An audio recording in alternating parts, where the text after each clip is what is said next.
Hey y'all, I'm Kate from Salty Katie, and today we're going to talk about how to organize your mail and your bills. So if you're anything like me, you've got a ton of mail, bills, paperwork, crap coming into your house constantly, and you need a good way to organize it. I've been using a very simple, easy, inexpensive method for storing my bills and my paperwork for about a decade. That same system transferred really well over to my business, so you'll be able to use this whether you're just working on your personal mail and bills or you're dealing with both personal and business. So what we're going to do is turn the camera around and I'm just going to show you my whole system.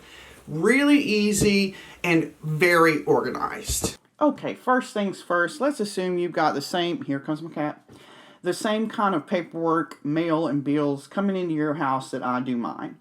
There's some stuff you're going to need to keep forever. That'll go in your permanent file. And then there's going to be stuff you need to keep by the year and or by the month. So we're going to address both with Big Kitty's help, apparently. So this is my permanent file, and all it is a binder that's a really pretty color. So in here, you're going to keep stuff that you're going to need forever, which is basically going to be like your Big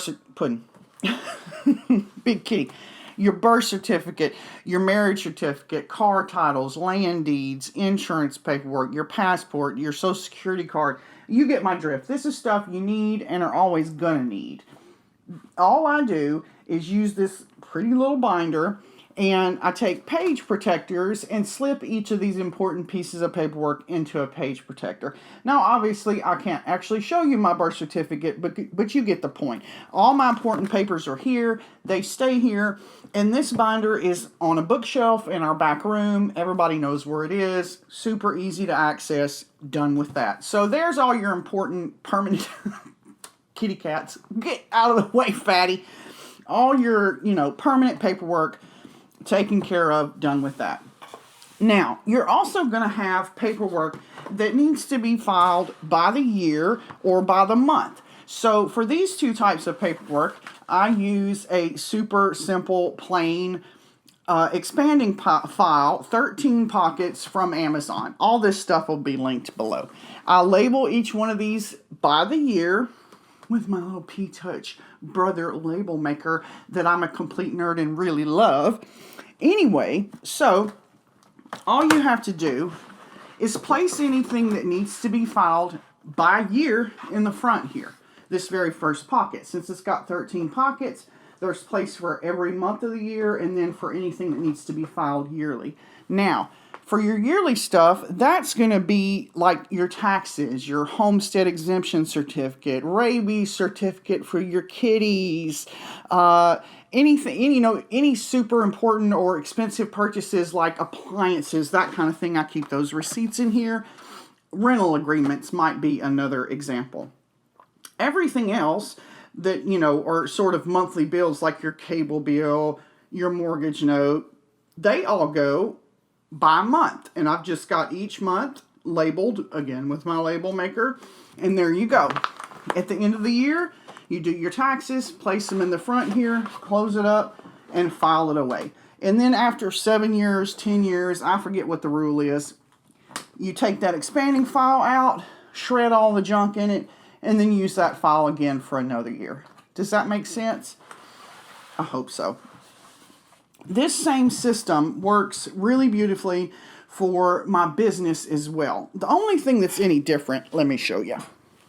So, the only thing that's different for my business is, instead of keeping everything in an expanding file all year, I keep it in this pretty little acrylic file with the pink hanging folders, because I need to access this stuff a lot more often during the year than I need to access my personal bills. So I keep those in there until it's time to do my yearly taxes. Once that happens, do the taxes, clear it out, it's ready to go for another year, and everything from my business gets stored in a separate expanding file just like this one. So it works for both home and business. The last component of my little system here that's been working really well are these little, there's a cat here on it, thanks Puddin'. Okay, I think he's going to go find him somewhere else to lay. are these plastic zip pocket. My nouns are abandoning me like I'm getting old, y'all. All these are little envelope-sized zip pockets that I keep in my purse and use to store my receipts for my personal purchases and my receipts for my business purchases. Because I'm self-employed, I have to keep track of everything. This is a really easy, cheap way to keep track of those receipts, to keep them from being mashed down in your purse or stuck to your shoe when you get out of your car. You get my meaning. These are super awesome. And then every month, I just take them out, file them in the appropriate month, and we're done. So what I thought I'd do to make sure the system makes sense is show you how I process a pile of mail that comes into my house. So first things first, throw away the trash. We get those damn weekly circulars or whatever. Junk, trash, throw it away. Next is I go through and pick out the junk mail. Junk, junk, junk. So all this is junk, but it's got my address on it, so I prefer to shred that. So all I do is put this junk mail in a shred drawer in my kitchen, and then if things are going well, about once a month, I take it out and shred everything. If things aren't going so well, it's only every 6 months and it takes 2 hours, but we won't talk about that. So, that's how you get rid of the stuff that needs to be shredded, because you really don't want to be giving the crooks your personal financial information. So there's that.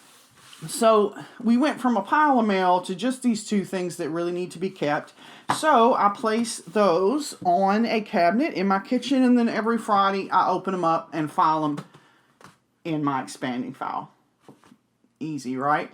So it does require a little maintenance. You do need to go through your mail, but because I do it constantly, it takes like 2.5 minutes, or maybe not even that long.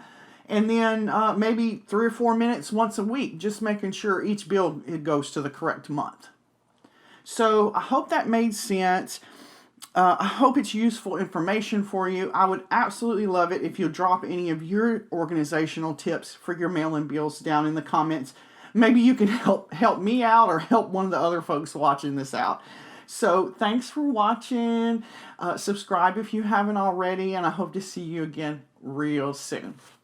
Bye.